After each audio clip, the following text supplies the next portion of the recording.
It all started on a warm afternoon at a bustling community market, the kind of place where families gathered, children laughed, and neighbors shared stories over tables of fresh produce and handmade crafts. Among the chatter and laughter, an older black woman carefully arranged jars of homemade preserves on a small table she'd rented for the day. Her hands were steady, her smile warm, and her heart full of pride for the business she'd built over years of hard work. But all of that was about to shatter in an instant. "Do you have a permit for this?"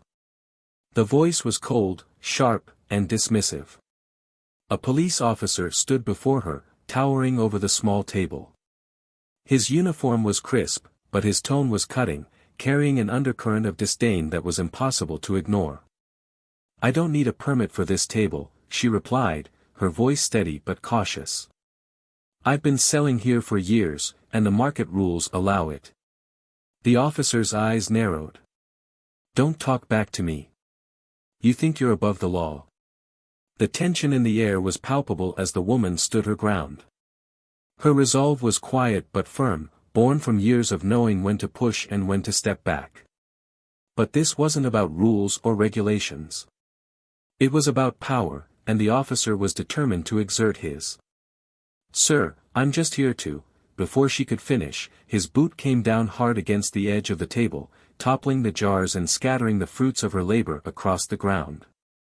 "Pack it up, now," he barked, his voice echoing across the market.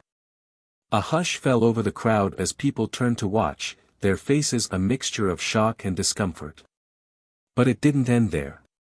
When she bent down to retrieve the fallen jars, he delivered a swift kick to her side. The gasp from the onlookers was audible. A woman in the crowd whispered, "Is he serious?" A man muttered under his breath, "This isn't right." The woman staggered but didn't fall. She clutched her side, her pride bruised but her spirit unbroken. "You can't treat me like this," she said, her voice quivering with a mixture of pain and defiance. "You don't tell me what I can or can't do," the officer snapped, stepping closer as if to intimidate her further. "Move along before I arrest you for resisting."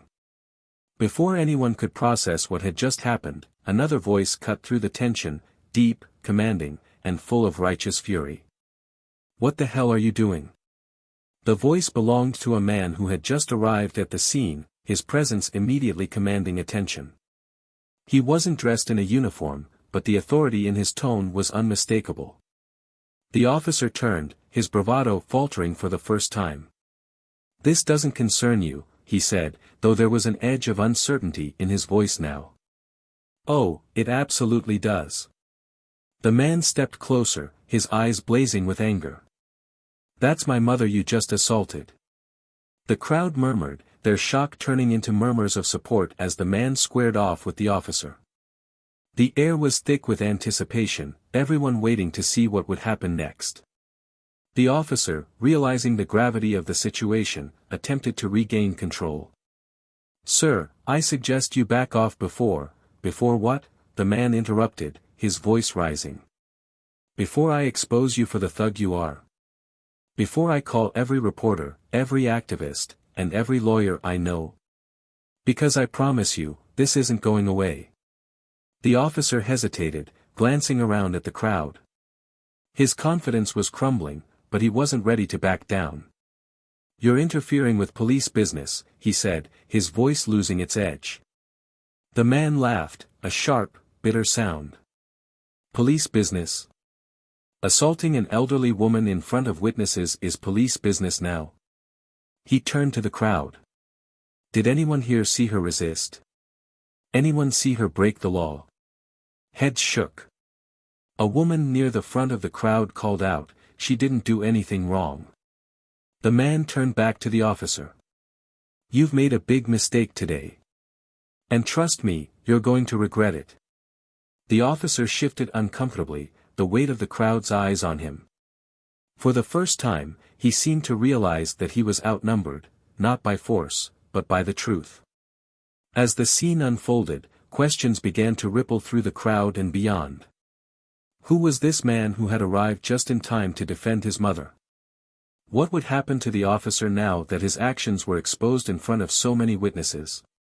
And most importantly, would justice be served for the woman who had suffered so publicly and so unjustly? This was only the beginning. The events that followed would shake the community, bringing to light buried secrets, hidden agendas, and the undeniable strength of a son determined to defend his mother's dignity. What happened next would leave everyone speechless. What could possibly unfold from such an explosive confrontation? Stay with us to uncover the twists, turns, and ultimate reckoning that this story has in store. At Plow of Twist, we stand firmly against racism in all its forms. To our Black audience and everyone who supports equality and justice, know that your stories, your voices, and your resilience inspire us. Racism has no place here or anywhere, and together, we can shed light on the truth and demand justice. Enjoy the journey ahead, it's a powerful story that you won't forget. Don't forget to subscribe to the channel and join our growing community.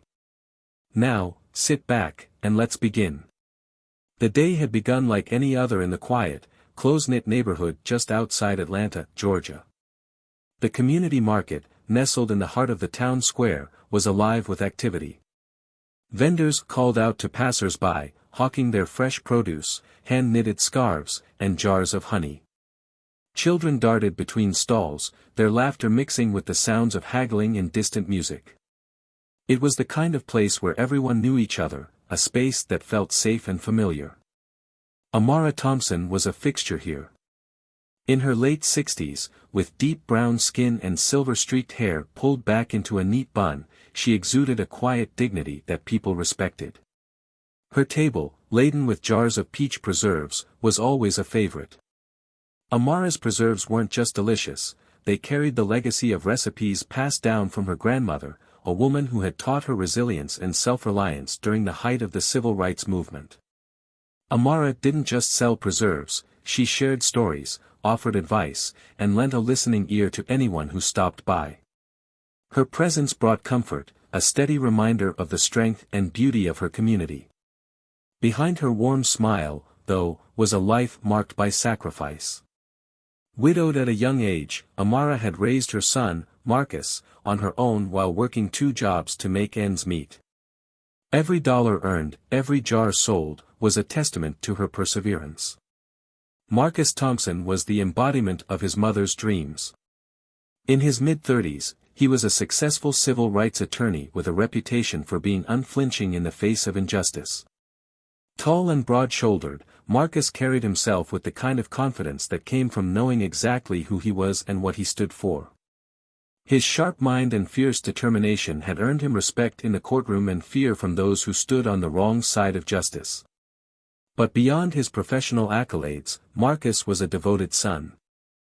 Despite his demanding career, he always found time to call his mother, check in on her, and visit whenever he could.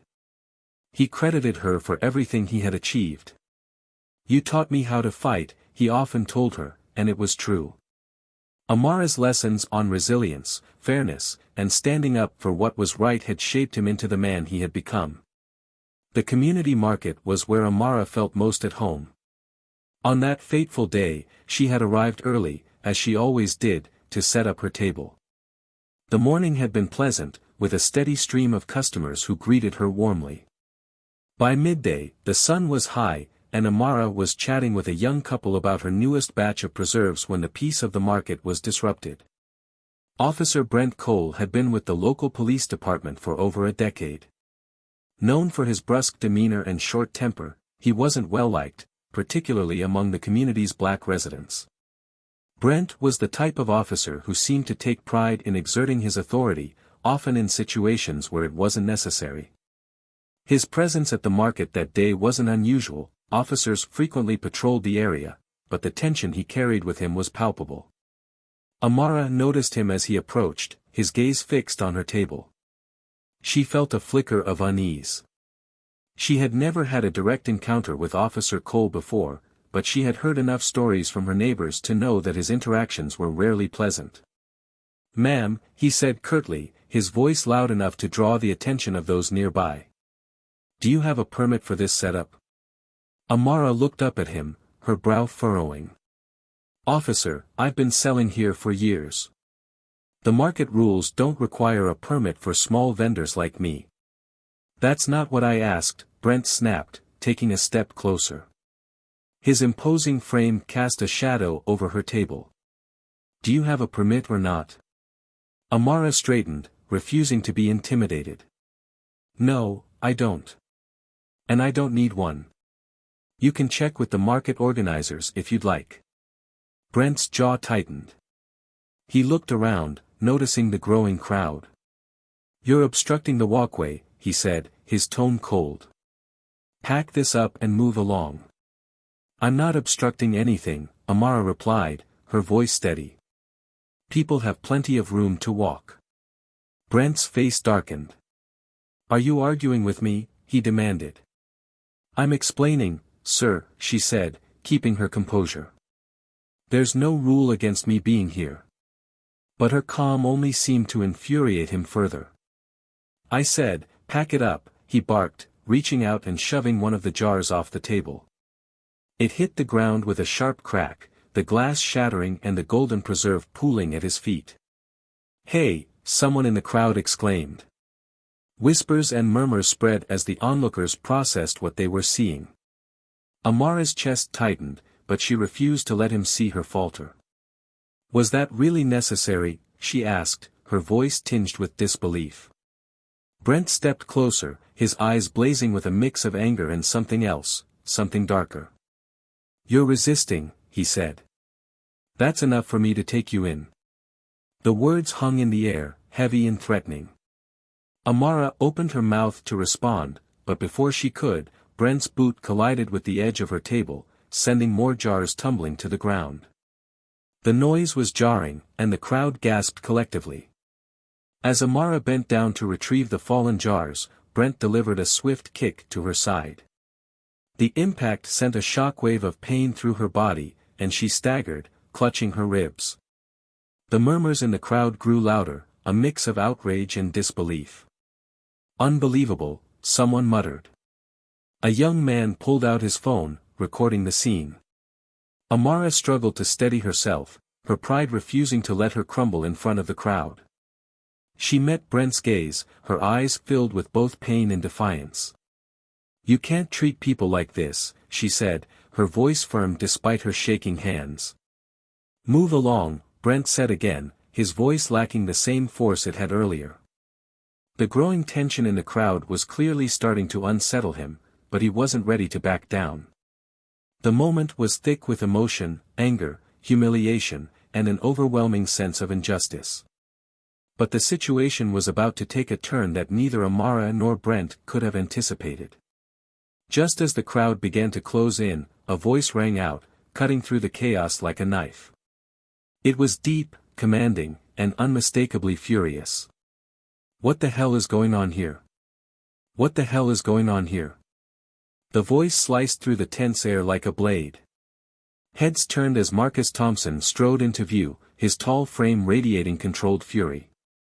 His sharp suit, loosened tie, and polished shoes contrasted starkly with the chaos unfolding around the overturned table and shattered glass. He didn't need to announce who he was. The fire in his eyes, locked squarely on Officer Brent Cole, said it all. Brent froze, his hand instinctively drifting toward his belt. Sir, this is a police matter, he said, his tone defensive but still laced with authority. Police matter? Marcus repeated, his voice low and deliberate. He stepped closer, the crowd instinctively parting for him. You just kicked an elderly woman, my mother, while she was selling preserves at a market. So let me ask you again, what the hell is going on here? Amara, clutching her side, looked up at Marcus. Relief and pain warred on her face. Marcus, it's fine, it's not fine, Marcus interrupted, his voice softening only for her. Stay seated. I'll handle this. Brent cleared his throat, attempting to regain control of the situation. Sir, your mother was obstructing the market walkway, and when asked to move, she became non-compliant. Marcus's lips curved into a bitter smile. Non-compliant? He raised his voice, addressing the crowd. Did anyone here see her obstruct anything? Did anyone hear her refuse to comply? The crowd responded in a chorus of no, and she didn't do anything wrong.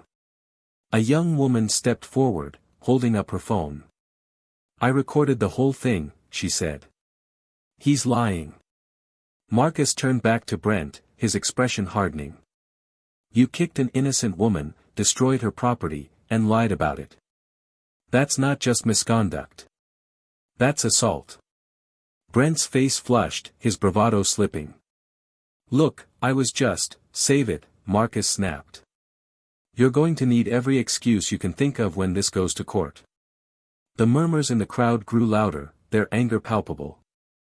Marcus knelt beside his mother, checking her side carefully. Can you stand? He asked gently. I'm fine, Amara said, though her voice betrayed her discomfort. No, you're not, Marcus said firmly. He turned to a vendor nearby. Can someone call an ambulance? I already did, the vendor replied. They're on their way. As the sirens grew closer, Brent shifted uncomfortably. Look, sir, I think we're all getting a little heated here. Heated? Marcus's laugh was cold. You assaulted my mother in broad daylight, and you're worried about us being heated? Marcus, Amara said quietly, her voice a gentle plea. Don't make this worse. He looked at her, his expression softening for a moment. It's already worse, Ma. I'm just making sure it gets dealt with. The paramedics arrived, weaving through the crowd. Marcus helped his mother onto the stretcher, his hand never leaving hers. As they worked to assess her injuries, Marcus turned back to Brent.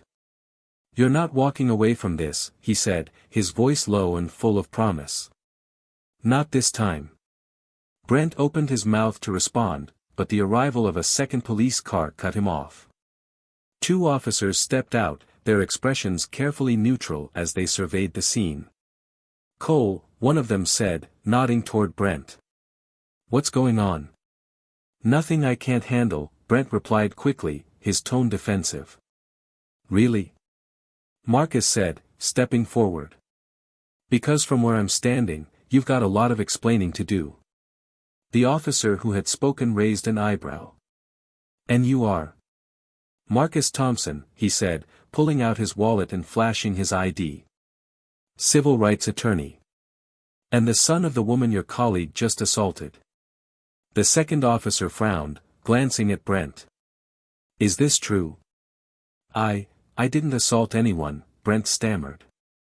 She was resisting, and save it, Marcus interrupted. There's video evidence, eyewitnesses, and physical injuries. The only question is how long it's going to take before this makes national headlines. The first officer sighed, pulling Brent aside. We need to talk, he said quietly. As the crowd began to disperse, murmurs of support and anger lingered in the air. Marcus stood by his mother's stretcher, his jaw tight and his mind racing. This wasn't over, not by a long shot. Later that evening, Marcus sat at his desk, his phone buzzing with calls from reporters, activists, and community leaders.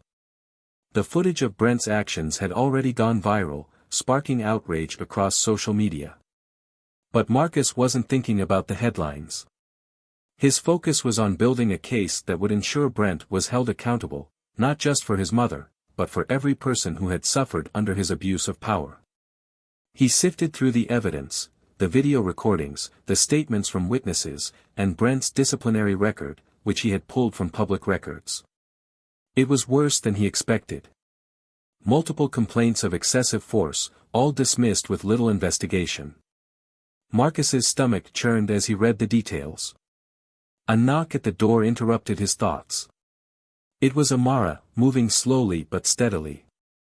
You should be resting, Marcus said, rising to help her. I couldn't sleep, she admitted, sitting across from him. I keep replaying it in my head. I know, Marcus said quietly. And I'm going to make sure he pays for what he did. Amara sighed, her expression conflicted. Marcus, I don't want this to consume you. Fighting injustice is important, but don't lose yourself in anger. This isn't anger, Ma, he said. This is justice. She studied him for a moment before nodding. Just remember who you are, son. Marcus smiled faintly. I will. But as the night stretched on, and Marcus dug deeper into Brent's past, he uncovered something he hadn't expected, something that shifted the entire narrative and set the stage for a confrontation that would change everything.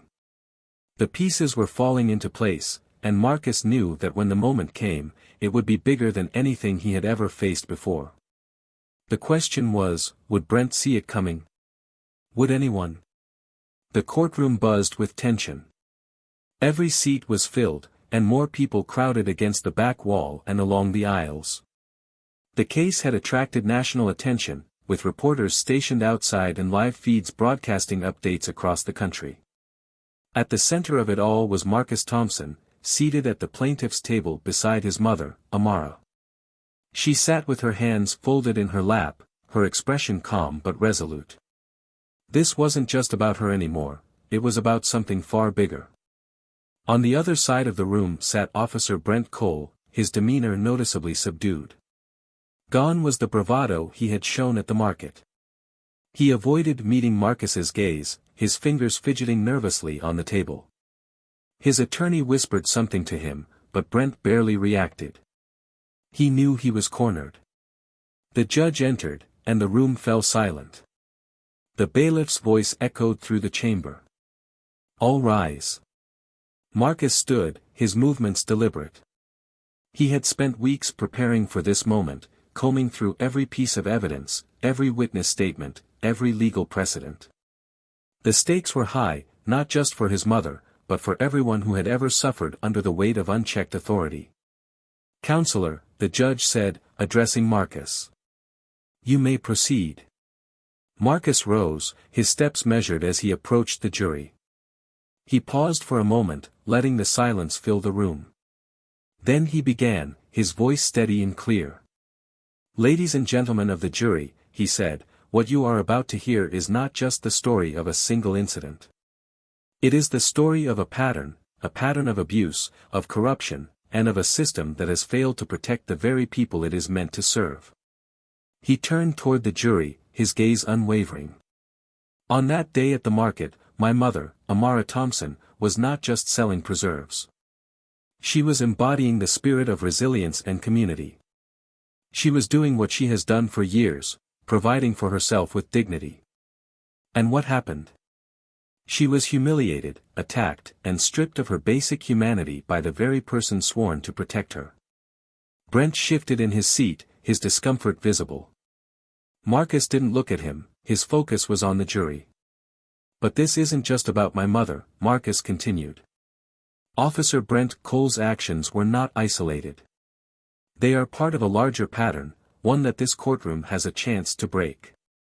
The prosecution called their first witness, a vendor from the market who had seen everything. Her testimony was calm but devastating. I saw him kick her table, she said, her voice trembling slightly. I saw the jars shatter, and then he kicked her. She wasn't doing anything wrong. She wasn't a threat to anyone.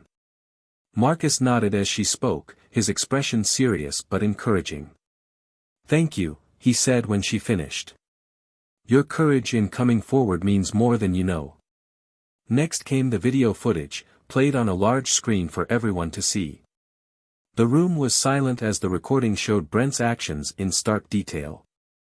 The sound of the jars breaking, the gasps from the crowd, and Amara's pained expression, all of it played out in high definition.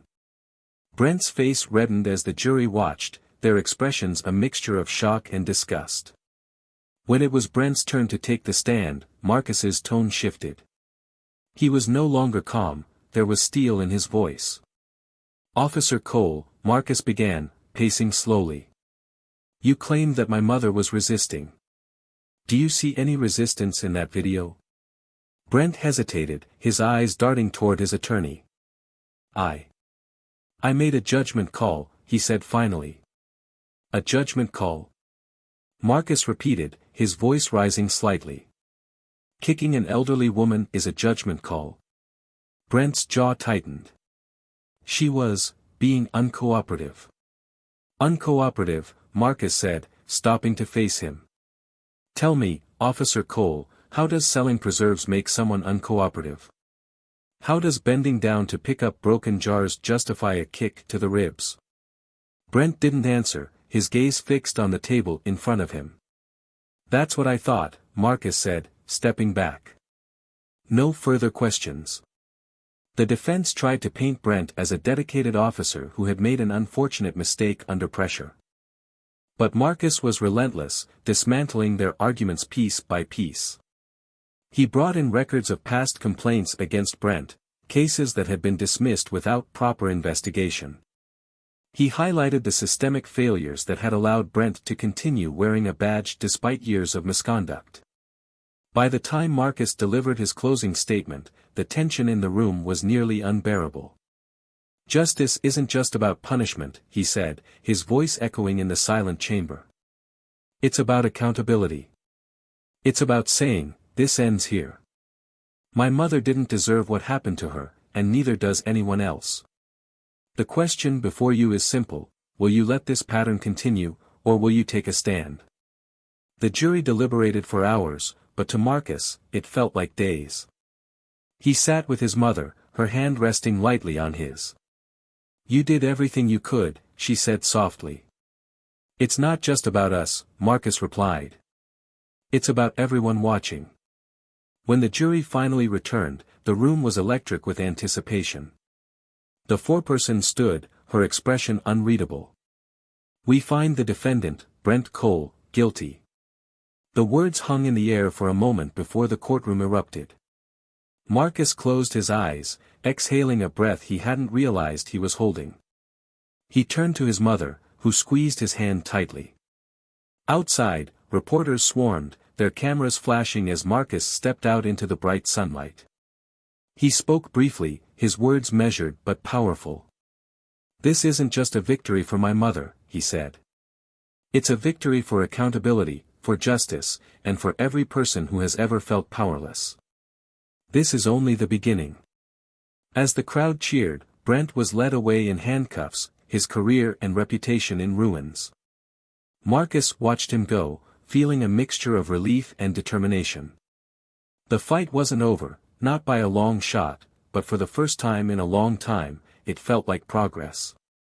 As the verdict sank in, the courtroom began to clear, but Marcus remained seated, his hand still resting protectively over his mother's. Amara turned to him, her expression soft but weary. It's done, she said quietly. You did it. Marcus looked at her, his jaw tight. It's not done, Ma. This was just one man. One case. There's so much more to fix. Amara placed her other hand on his, her grip firm despite the lingering pain from her injuries. Don't lose sight of what this means. You've given people hope, Marcus. Don't let the weight of everything else take that away. Before Marcus could respond, a court officer approached them. Mr. Thompson, there's someone outside who wants to speak with you. Press is still waiting too. Marcus exhaled slowly and stood. I'll handle it, he said, glancing back at his mother. Stay here and rest. I'll be right back. Amara nodded, her eyes following him as he walked out of the courtroom, his shoulders squared and his steps purposeful. Outside, the chaos of the media awaited, but standing apart from the throng was a man Marcus recognized immediately, Chief Harold Sanders, the head of the local police department. Mr. Thompson, Sanders said, extending his hand as Marcus approached. Can we speak privately for a moment? Marcus hesitated, then nodded. He led Sanders away from the cameras to a quieter corner of the courthouse steps. The chief's face was drawn, his usual calm demeanor replaced by visible unease. I wanted to offer my apologies, Sanders began, his voice low. What happened to your mother should never have happened. And I want you to know that Officer Cole's actions don't reflect the values of this department. Marcus crossed his arms, his expression unreadable. Apologies are a start, he said. But what's your department doing to make sure this doesn't happen again? Sanders shifted uncomfortably. We're conducting an internal review. Procedures are being evaluated, that's not enough, Marcus interrupted. His tone wasn't loud, but it carried an intensity that made Sanders flinch. This isn't just about procedures. This is about a culture that allowed someone like Brent Cole to stay on the force for years. Complaints were ignored. Patterns of behavior were dismissed. How many more Brents are out there, Chief? Sanders met his gaze, and for a moment, the weight of Marcus's words seemed to settle on him. You're right, he admitted. The system needs real change. And I want to work with you to make that happen. Marcus raised an eyebrow. You want my help? Yes, Sanders said firmly. You have the legal expertise and the trust of the community. We need someone like you to help us rebuild that trust. The offer caught Marcus off guard, and he studied Sanders for a long moment. I'll think about it, he said finally. But make no mistake, Chief, this isn't about protecting your department's reputation. It's about accountability.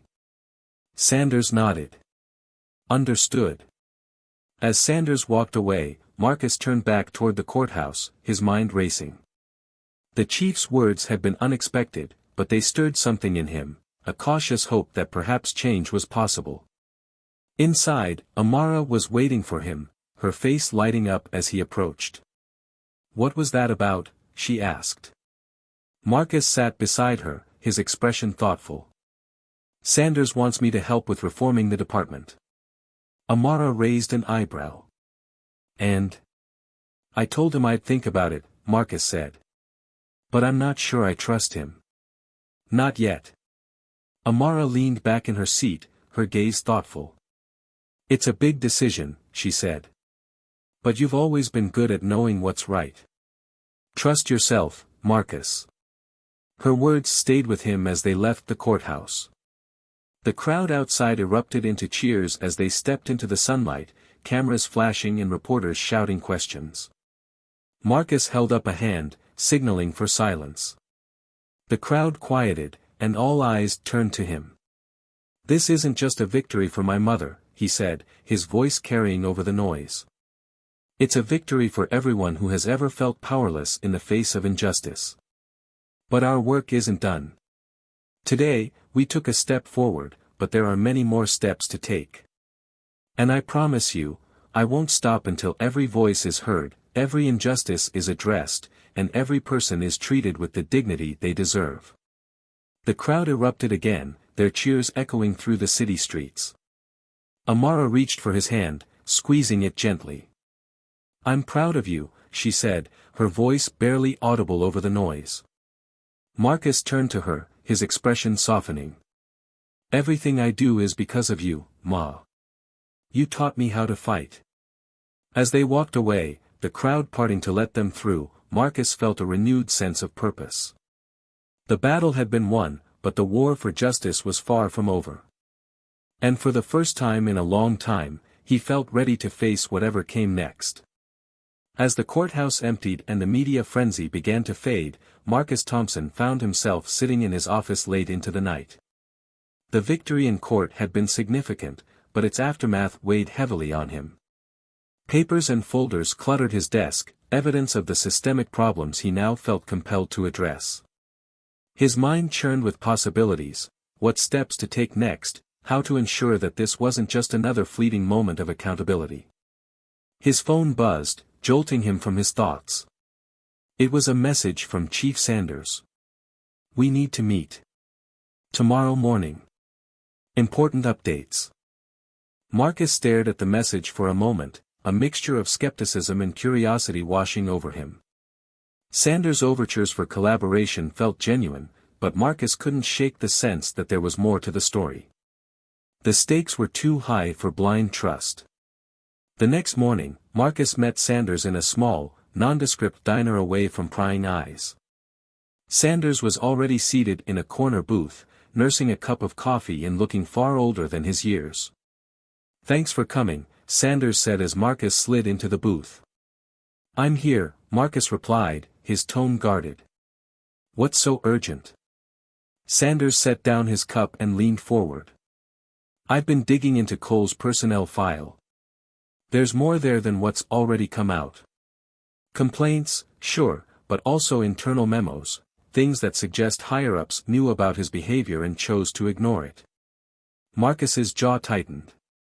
You're saying this goes beyond Cole? I'm saying it's systemic, Sanders admitted. And if we don't address it now, it'll only get worse. Marcus leaned back, his mind racing.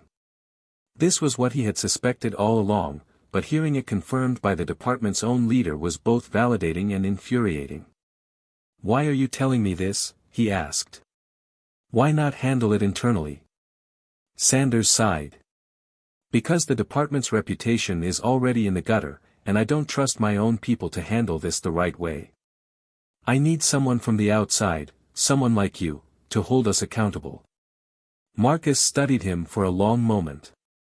And what exactly are you proposing? A full review, Sanders said.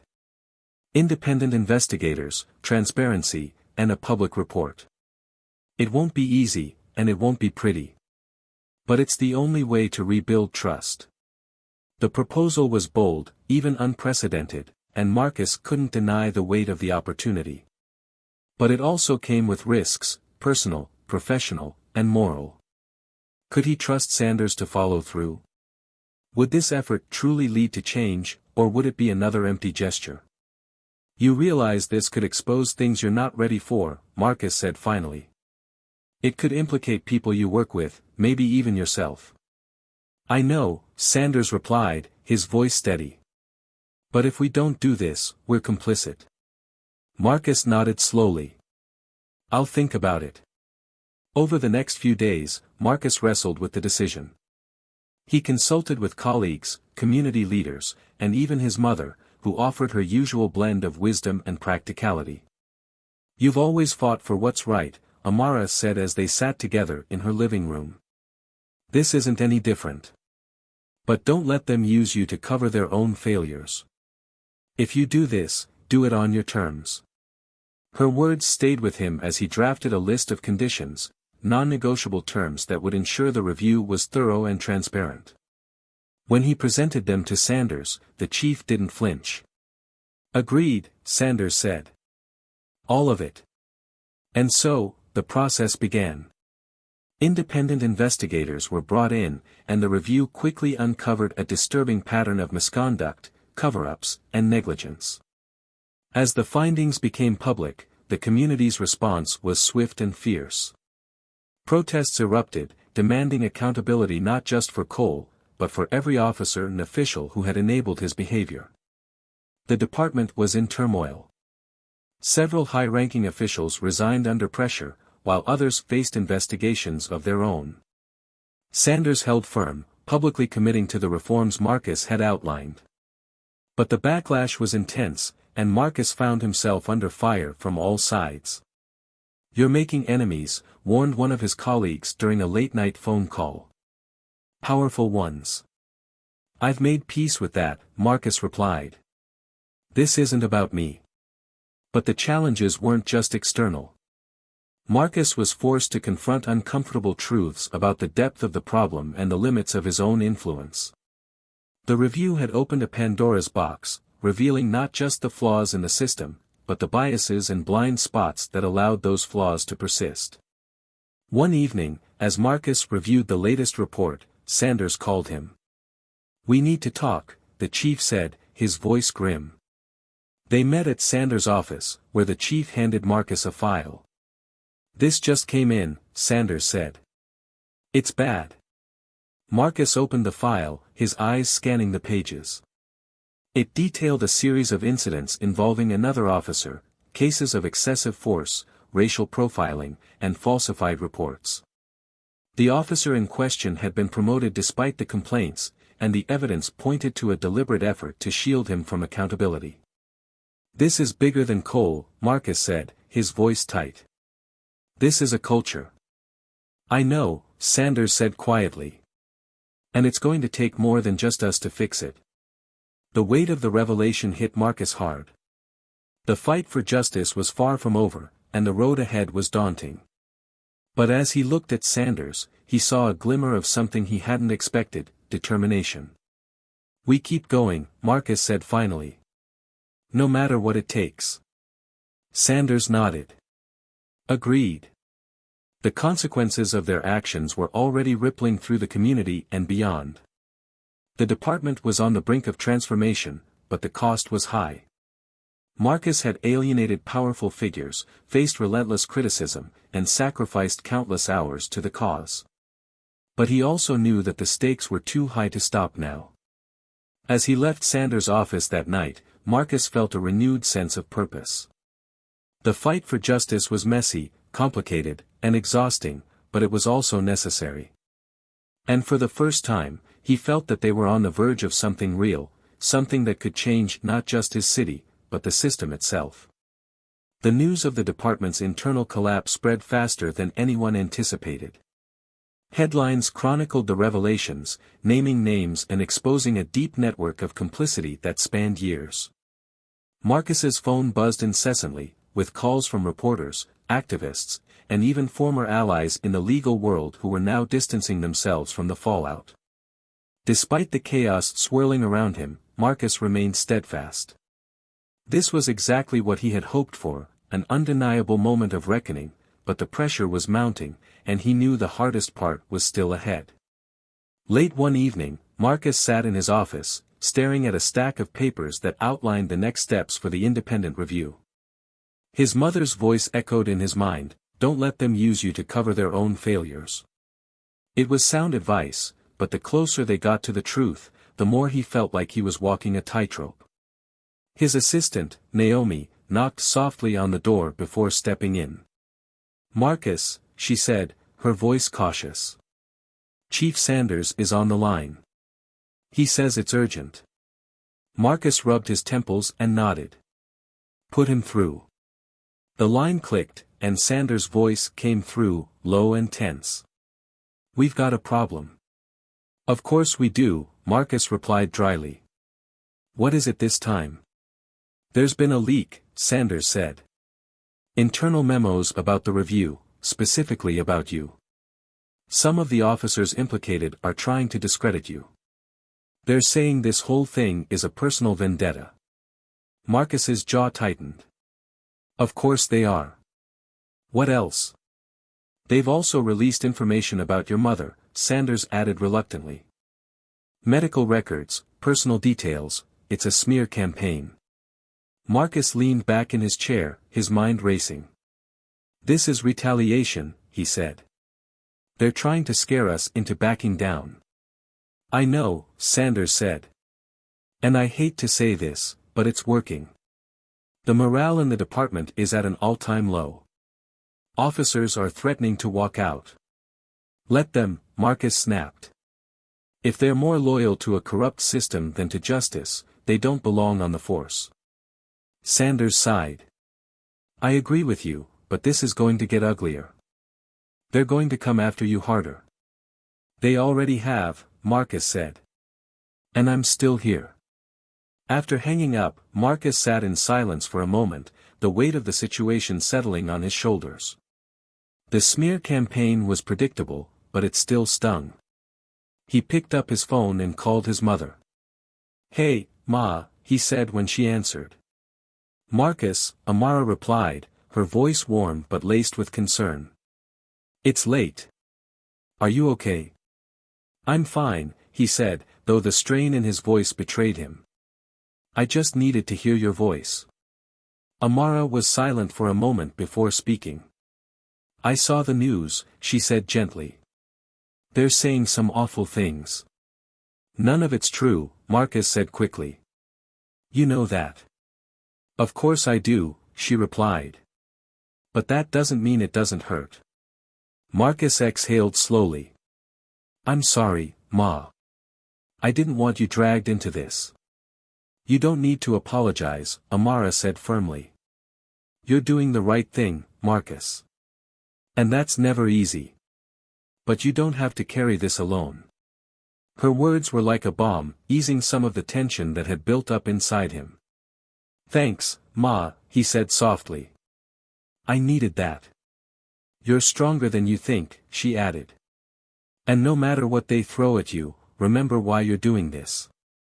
The next morning, Marcus arrived at the community center for a town hall meeting he had organized to address the growing unrest. The room was packed, with community members eager to voice their concerns. Marcus stood at the front, flanked by Chief Sanders and a panel of local leaders. The questions came fast and sharp. How can we trust this process when the people in charge are the ones who allowed this to happen? One man demanded. Why should we believe anything will change? A woman asked, her voice shaking with anger. Marcus held up his hands to calm the crowd. I hear you, he said. And you have every right to be skeptical. This system has failed you time and time again. But that's exactly why we're here, to hold it accountable. And what happens when this all blows over? Another voice called out. When the cameras leave and the headlines fade? That's up to us, Marcus replied. This isn't just about the police department. It's about creating a culture where accountability is the norm, not the exception. And that starts with all of us staying engaged, holding leaders accountable, voting, organizing, and refusing to let this moment pass without real change. The crowd murmured, their anger tempered by his sincerity. But the tension was still thick, and Marcus knew it would take more than words to rebuild their trust. After the meeting, Sanders approached him. You handled that well, he said. They're not wrong to be angry, Marcus replied. We've got a lot to prove. And we will, Sanders said.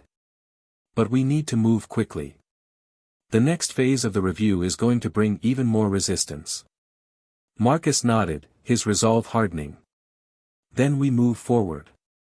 No matter what. In the days that followed, the review continued to uncover deeper layers of corruption. More resignations came, along with arrests of officers who had committed crimes under the guise of law enforcement. The department was in shambles, but for the first time, there was a sense that real change was possible.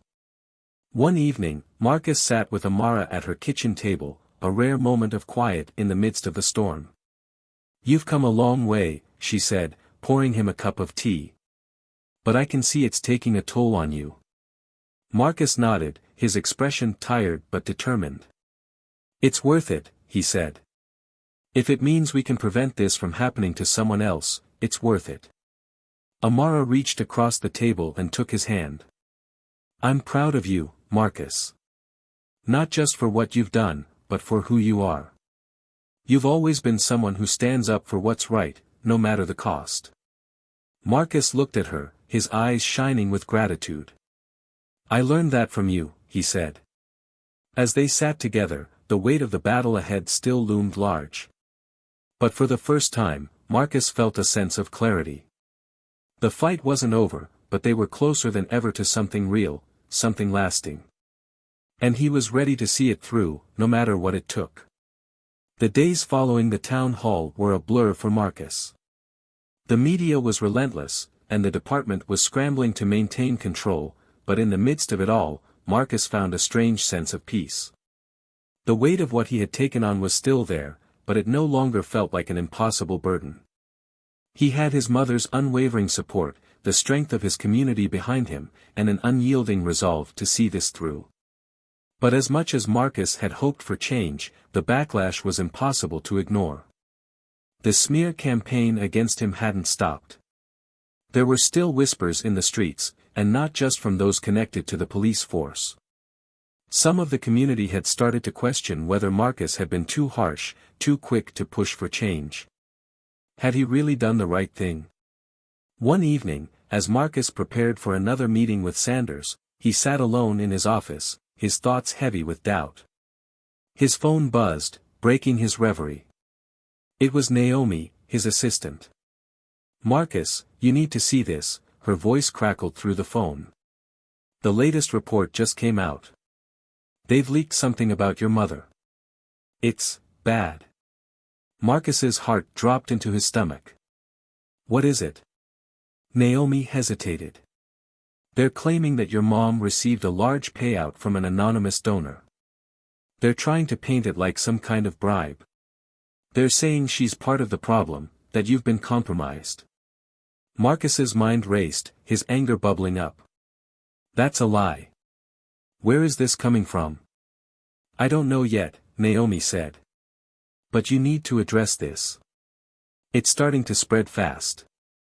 Marcus slammed the phone down, his mind spinning. He had been prepared for many things, recriminations, threats, and insults, but this? This was a new low. They were going after his mother, the one person he'd sworn to protect. He couldn't allow it to stand.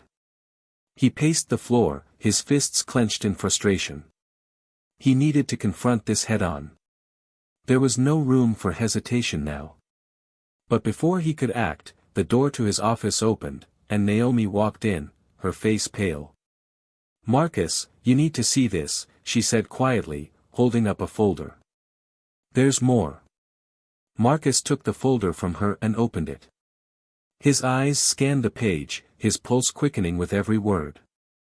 It was a document, one that looked official, filled with accusations of financial misconduct, supposedly linked to his mother's charitable work. They were trying to discredit everything he had worked for, to dismantle his credibility by going after the one thing he cherished the most. Where did this come from? Marcus asked, his voice tight with rage. I don't know, Naomi said. But it's starting to go viral. People are questioning your integrity, questioning everything. The media's all over it. Marcus's mind reeled. How could they be so cruel? The thought of people believing these lies made him sick. He had to act fast, he couldn't let this tarnish his work, his cause, or his mother's name. I need a press conference, he said, his voice cold and steady. Now. The press conference was set for the following afternoon. Marcus arrived at the podium, his face stern, but his mind was working overtime. He had to control the narrative, to make sure this latest smear campaign didn't succeed. He looked out at the sea of reporters, their cameras trained on him, waiting for him to speak. Good afternoon, Marcus began, his voice calm but resolute.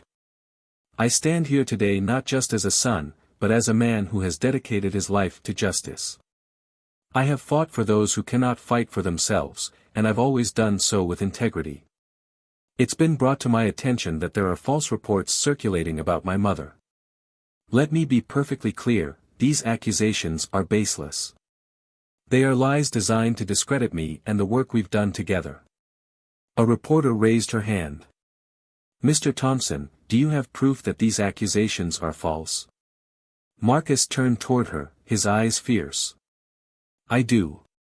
But what's more important than proving my mother's innocence is acknowledging the depth some will sink to in order to maintain the status quo. This is not about my mother. This is about a system that is terrified of the truth coming to light. We've seen it before, and we will see it again. They will use anything, anyone, to protect themselves. He let his words hang in the air, the weight of them settling over the room. But make no mistake, he continued, I will not back down. I will not let them tear us apart with their lies.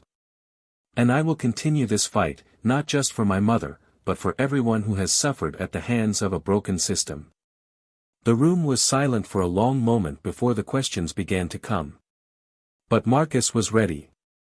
He answered every inquiry with the same calm resolve, each response carefully crafted to deflect the attacks while reaffirming his commitment to justice. As the press conference ended, Marcus felt the weight of the world on his shoulders. The battle wasn't over, and he knew it wasn't going to get easier. But for the first time, he felt like he was winning, not because of the media coverage, but because he had confronted the lies head-on and refused to let them define him. He walked back to his office, his thoughts already turning to the next challenge. Sanders was waiting for him, his face drawn with concern.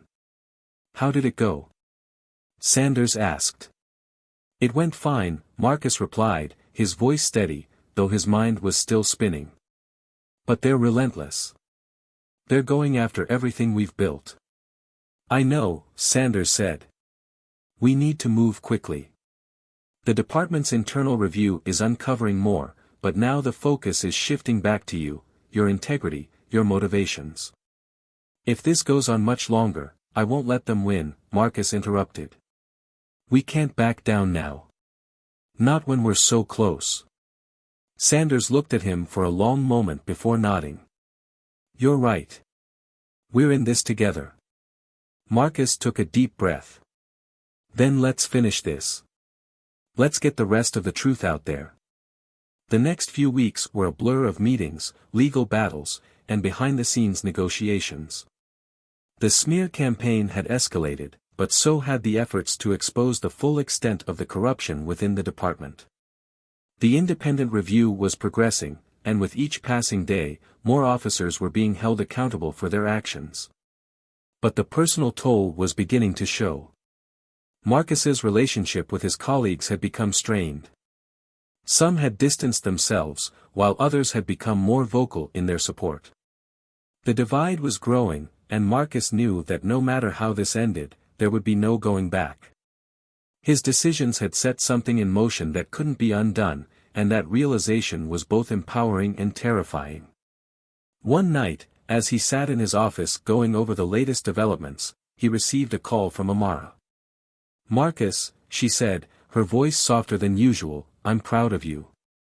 But I can see it's wearing on you. You're doing the right thing, but you don't have to do it alone." Marcus closed his eyes, the exhaustion creeping in. "I don't know if I can keep doing this, Ma. It's endless." "It's not endless," she replied gently. "But it's a fight, and fights take time. You've come this far. Just don't lose sight of what's important. Remember why you started." Her words were a lifeline, pulling him back from the edge of burnout. He sat up straighter, taking a deep breath. "Thanks, Ma," he said, his voice thick with emotion. "I needed that."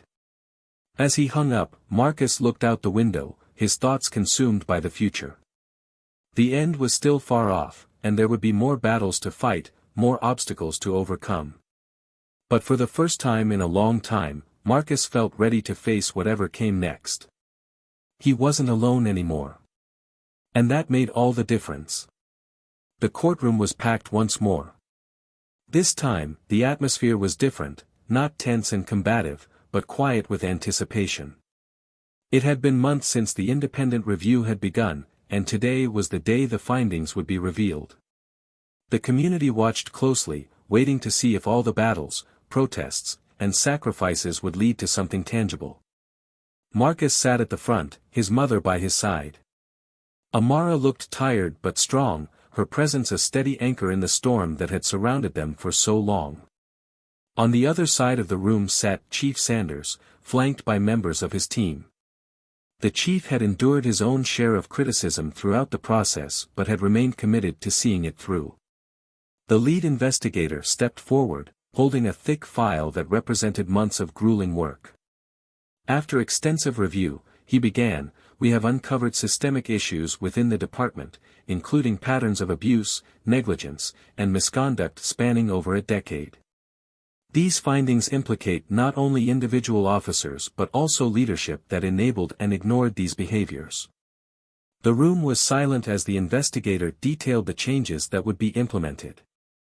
Officers found guilty of misconduct were being terminated or prosecuted, policies were being rewritten, and an independent oversight committee was being established to ensure accountability moving forward. It was the kind of sweeping reform Marcus had dreamed of, but he knew it wouldn't erase the pain caused by years of injustice. When the investigator finished, the judge overseeing the process addressed the room. "This is a monumental step toward justice," she said. "But let us remember, this is only the beginning. True reform requires ongoing commitment from everyone involved." After the hearing, reporters swarmed Marcus and Amara as they left the courthouse. Marcus held up a hand, signaling for quiet. "Today is a victory," he said. "Not just for my mother, but for every person who has ever been wronged by a system that should protect them. This isn't the end of the fight, it's a foundation. And we will keep building on it." As they walked away, Marcus felt a sense of closure he hadn't anticipated. The battle had been brutal, but the progress was undeniable. His mother squeezed his arm gently. "You did it," she said. "We did it," Marcus corrected. "I couldn't have done any of this without you." In the days that followed, the ripple effects of the case became clear. National conversations about police reform gained new momentum, inspired by the changes in Marcus's city. Chief Sanders announced his retirement, acknowledging that the department needed fresh leadership to move forward. He and Marcus parted on respectful terms, their once tense relationship transformed by their shared commitment to justice. Brent Cole, the officer whose actions had set everything in motion, was sentenced to prison for assault and abuse of power. In a quiet moment, Marcus reflected on the irony of it all.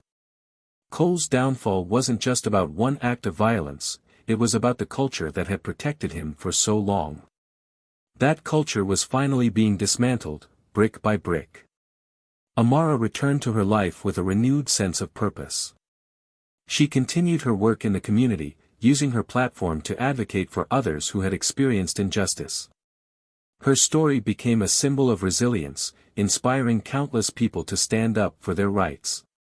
As for Marcus, the battle had changed him. He remained a lawyer, but his focus shifted toward systemic change. He launched an initiative to provide legal support to victims of police misconduct, ensuring that no one else would have to fight alone. The work was exhausting but fulfilling, and Marcus knew it was exactly where he was meant to be. One evening, as Marcus sat in his office, reviewing plans for the initiative, Amara walked in with a tray of tea. "You know," she said, placing the tray on his desk, "you've done more than most people do in a lifetime." Marcus smiled, taking a cup from the tray. "And I'm not done yet." Amara chuckled. "I didn't think you were. But don't forget to take care of yourself too." Marcus looked at her, his gratitude unspoken but understood. "I won't, Ma." Their laughter filled the room, a quiet moment of peace after months of chaos. Marcus knew the road ahead would still be difficult, but for the first time in a long time, he felt ready to face whatever came next. Reflecting on the story, it's impossible not to think about the cost of justice. How often do we ignore the voices calling for change because the fight seems too daunting? Marcus and Amara remind us that justice doesn't come easily, it's built through courage, sacrifice, and the willingness to stand up even when the odds seem insurmountable. What would you have done in Marcus's place? Would you have had the strength to keep going, to push forward despite the backlash? And what about Amara? How many people like her are still waiting for someone to stand beside them, to believe in their worth and fight for their dignity? If this story moved you, let us know in the comments. Share your thoughts, your experiences, and what justice means to you. And don't forget to subscribe to Tales of Twist for more stories that challenge, inspire, and remind us of the power of resilience. Thank you for watching, and we'll see you next time.